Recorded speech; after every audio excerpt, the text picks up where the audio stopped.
तो यहाँ पे एक कैंडिडेट हमको सीरियस कैंडिडेट मिले हुए हैं जो आपको एमपी जेल प्रहरी और फॉरेस्ट गार्ड का जो अभी एग्ज़ाम फर्स्ट शिफ्ट का हुआ है 8 जून का, उसके बारे में संपूर्ण जानकारी देने वाले हैं। किस हिसाब से पेपर आया था, क्या क्या क्वेश्चन पूछे थे और आने वाले शिफ्टों में जिनका भी एग्ज़ाम है कैंडिडेट्स का, उनके लिए काफ़ी क्रूशियल होने वाला है क्योंकि यहाँ से आपकी स्ट्रेटजी बनेगी। तो आइए इनसे जानने की कोशिश करते हैं पेपर था कैसा। सर बहुत बहुत स्वागत है आपका। पेपर कैसा था? Thank you sir. पेपर अच्छा था और सब्जेक्ट वाइज देखा जाए तो काफ़ी इजी प्रश्न आए हुए थे। जैसे हम जीएस की बात करें तो उसमें संविधान से एक क्वेश्चन था, आर्टिकल 17 पूछा हुआ था 17, और इसके बाद गंगोत्री पार्क आ गया था। फिर हमारा गिर का जो नेशनल पार्क है वो आया था, और इसी तरह से काफ़ी आसान ही प्रश्न थे सारे जीएस में देखा जाए तो। और जी करंट अफेयर्स क्या वेटेज था? करंट अफेयर की क्वेश्चन तो एक भी मुझे ऐसा नहीं लगा जो करंट अफेयर के हों। लगभग करंट अफेयर न के बराबर ही था। एक आध प्रश्न था, हाँ ये वाला था कि जो हमारा इन्वेस्टर समिट हुई थी कर्नाटका वाली, उसको संबोधित किसने किया था। अच्छा। तो उसमें ऑप्शन थे नरेंद्र मोदी और कोई एक लेडीज़ का नाम था इस तरह से।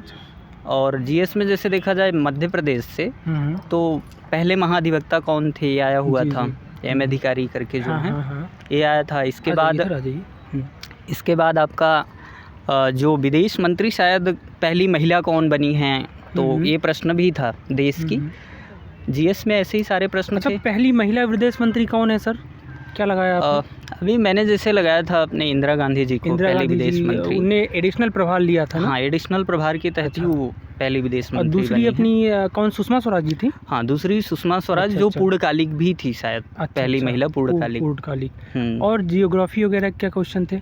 जियोग्राफी में यही नेशनल पार्क से थे क्वेश्चन, और एक क्वेश्चन आया था कोई मतलब किस राज्य का नृत्य है करके। वो प्रश्न आया था। नृत्य मुझे याद नहीं आ रहा है सर। और हिस्ट्री में क्या था सर? हिस्ट्री में क्वेश्चंस बहुत सारे तो नहीं मिले। यही महात्मा गांधी की मृत्यु कब हुई थी, ये हिस्ट्री का प्रश्न था। मतलब ओवरऑल देखा जाए तो मतलब 20 में से आपके 15 से 16 क्वेश्चन बहुत ईजी थे। हाँ, इजीली बना लेगा। और बाकी क्वेश्चंस मुझे याद नहीं है, लेकिन जीएस काफ़ी अच्छा था जो। चलिए अब जीएस के बाद साइंस की तरफ जाते हैं। साइंस में बताइए सर क्या था? साइंस में भी काफ़ी अच्छे क्वेश्चन आए हुए थे। जैसे हम देखें भोजन का सबसे अधिक पाचन कहाँ होता है, एक ये प्रश्न था। फिर कोशिका की खोज किसने की थी, एक प्रश्न ये था। बायो में? हाँ, बायो में। और फिर आप केमिस्ट्री में देखिए, इसके बाद सर जैसे था ओस्मियम पूछ लिया था। ओस्मियम का प्रतीक चिन्ह, प्रतीक चिन्ह नहीं पूछा था, ओएस दे के रखा था, फिर उसका नाम पूछा था कि क्या है, मतलब ओएस किसका है। जैसे प्रतीक दे दिया फिर नाम पूछ लेता है। फिर इसके बाद एक प्रश्न और था कि उन्होंने धातुओं का नाम धातुओं का नाम नहीं, उन्होंने दे दिया था कि इलेक्ट्रॉनिक विन्यास जो होता है उसको दे दिया था। इसके बाद आपको बताना था कौन सी इसमें से अधातु हैं। ये प्रश्न था उसमें, और ऑप्शंस दिए हुए थे उसके अकॉर्डिंग। अच्छा, इसके अलावा अप्लाइड साइंस से कुछ क्वेश्चन थे क्या? बहुत मुझे तो नहीं लगा कि दैनिक जीवन में जो प्रयोग किए जाएं ऐसे क्वेश्चन जिनका, जैसे कि पूछता है गुरुत्वाकर्षण किसकी परिभाषा, ये वो प्रश्न गुरुत्व से था, लेकिन वो हिंदी में था। जैसे हिंदी में था करके कि कौन सा पुल्लिंग है, पुल्लिंग शब्द कौन सा है। तो जैसे उसमें दिया हुआ था तो सारे स्त्रीलिंग ही थे। चलिए जीएस और साइंस तो हो गया, अब आते हैं इंग्लिश में। इंग्लिश में क्या कहना चाहिए? इंग्लिश में सर, इंग्लिश मेरी बहुत अच्छी तो है नहीं सर, बट जैसे क्वेश्चन क्या आए थे, एक्टिव पॉइसिव के आए थे, इडियम फ्रेसेस थे, और फिर आपका नरेशन से भी क्वेश्चन था। एक दो क्वेश्चन देखने को मिले थे। और आपके उसमें वन वर्ड सब्स्टिट्यूट था। फिर जो आपके एंटोनम सिनोनिम्स आते हैं ये भी आए हुए थे। तो इंग्लिश में भी ऐसा ही था, लगभग 20 क्वेश्चन के आसपास थे। चलिए अब हिंदी की बात कर लेते हैं सर। हिंदी में क्या था? हिंदी में एक प्रश्न प्रत्यय का था, और फिर कुछ प्रश्नवाचक चिन्ह, जैसे कौन सा प्रश्नवाचक है करके बाकी दे दिया था। फिर मुहावरों से था, लोकोक्तियों से था क्वेश्चन। और कुछ प्रश्न आए थे जैसे हम देखते हैं उपसर्ग प्रत्यय से। अच्छा, पैसेज कोई नहीं था हिंदी में?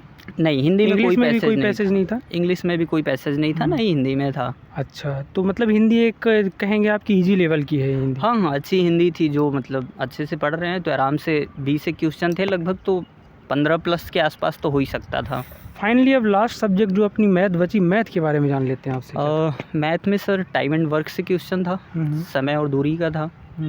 और फिर कुछ जो सरलीकरण के प्रश्न होते हैं, सिंप्लीफिकेशन के, वो 2-3 प्रश्न थे। अर्थमेटिक ये हो गया। एडवांस में क्या था सर? एडवांस में भी थे प्रश्न, जैसे एंगल्स पूछ लिया था उन्होंने, बेसिक 1-2 प्रश्न ही थे एडवांस के, उसमें बेसिक एंगल्स ही पूछा हुआ था उनका, जैसे 2-3 का दे दिया। फिर और एक प्रश्न था जैसे कोई वर्गाकार हमारा ग्राउंड है उसका कोई, उसकी पूरी एरिया दे दिया था 152 मीटर एरिया डाल के उसके बीच का क्षेत्रफल पूछा। नहीं बीच का क्षेत्रफल नहीं, बहुत आसान प्रश्न था पूरा, मतलब जो वर्गाकार है उसका 152 मीटर या सेंटीमीटर दे के रखा था उन्होंने।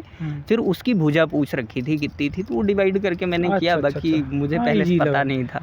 तो एडवांस में क्वेश्चन नहीं थे? एडवांस में 1-2 प्रश्न ही थे सर। ज्योमेट्री का रहा होगा एक प्रश्न, है ना? वही।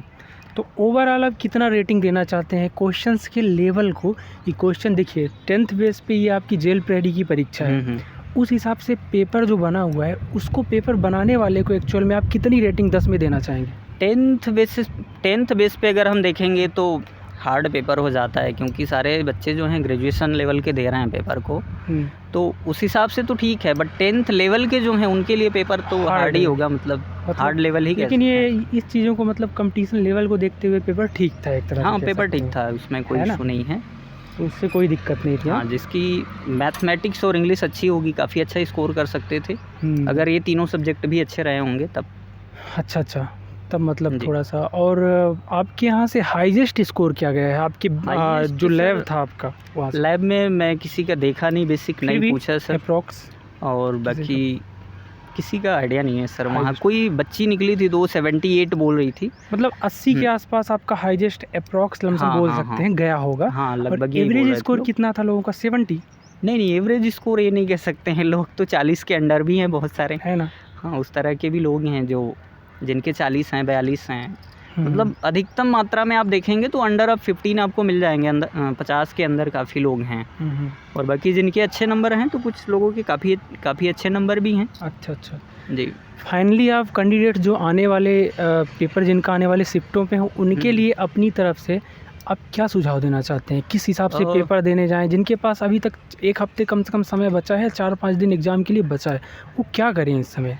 मैं यही कहूँगा कि बहुत ज़्यादा चीज़ें पढ़ने की कोशिश नहीं करें, क्योंकि उन्होंने जो पहले से तैयारी कर रहे हैं, सीरियस कैंडिडेट हैं, उन्होंने इतनी सारी चीज़ें कंप्लीट कर रखी होगी कि जो पेपर का लेवल है आज का बेसिक में देखूँ तो इसके हिसाब से काफ़ी अच्छा वो कर सकते हैं। तो बहुत ज़्यादा पढ़ने की कोशिश नहीं करें, चीज़ों को एक बार रिवाइज कर लें। अच्छा। जिससे उनका पेपर अच्छा जाने की संभावना रहेगी। अच्छा, लोगों को पैरा जंबल जो इंग्लिश का है इस बार नया चीज़ मिल रहा है और हवा बना हुआ है, तो पैरा जंबल के लिए आप क्या बोलना चाहते हो कि चीज़ों को समराइज़ करके आंसर लगाए या शुरू से ही लगा दें डायरेक्ट? उसको अगर पढ़ते हैं तो मेरे हिसाब से जैसा लगता है टाइम ही जाता है उसमें। एक तो आप जो पढ़ के आते हो वैसे पैरा जंबल्स आते नहीं हैं, काफ़ी बड़े बड़े आ जाते हैं, एक पेज के ही रहते हैं पूरे, तो उसको करने में क्या है काफ़ी समय जाता है और आप फिर वो आपको श्योरिटी भी नहीं आता कि ये सही है। यदि जिसका बहुत अच्छा है तो वो कर सकते हैं उसको। अगर टाइम है तो एक बार उसको पढ़ के अपना सेंस निकाल के समराइज करके फिर आंसर लगाएं तो इजी हो सकता है इस तरह से। तो ये रहा आज का रिव्यू और सर ने बहुत अच्छे तरीके से रिव्यू दिया, हर क्वेश्चन और हर विषय के बारे में बहुत अच्छे तरीके से बताया और आई होप ये कैंडिडेट आगे आने वाले समय पे जिनका भी एग्ज़ाम हो उनके लिए काफ़ी इम्पोर्टेंट एक तरह से इम्पोर्टेंट आपका रिव्यू हो सकता है। तो बाकी आपका जो सजेशन होगा आप कमेंट बॉक्स में सजेशन ज़रूर दीजिए और फिर मिलते हैं किसी नेक्स्ट वीडियो पे। तब तक के लिए आप सभी को जय हिंद। तो एक बार थैंक यू बोल देता हूँ सर को। Sir thank you. धन्यवाद सर, आप इतनी अच्छी मेहनत कर रहे हैं सर। मैं आपका एक वीडियो पहले भी आया था, उसे देखा था सर, तो उससे भी काफ़ी हेल्प मिलती है। Thank you sir, thank you. Okay sir, धन्यवाद। तो ऐसे रिव्यू आने वाले समय पे जो शिफ्टें बची हुई है उनके आपको रिव्यू मिलते रहेंगे एग्ज़ाम्स के, नॉट इवन इस एग्ज़ाम के, इसके अलावा आने वाले समय पे जो एग्ज़ाम है उनके बारे में भी आपको रिव्यू मिलते रहेंगे हमारे चैनल पे। तो चैनल को सब्सक्राइब ज़रूर करिए आप और बाकी इसी तरह के रिव्यू के और वीडियो देखने के लिए आप चैनल पे बने रहिए और नोटिफिकेशन अपना ऑन कर लीजिए। मिलते हैं नेक्स्ट वीडियो में, तब तक के लिए जय हिंद।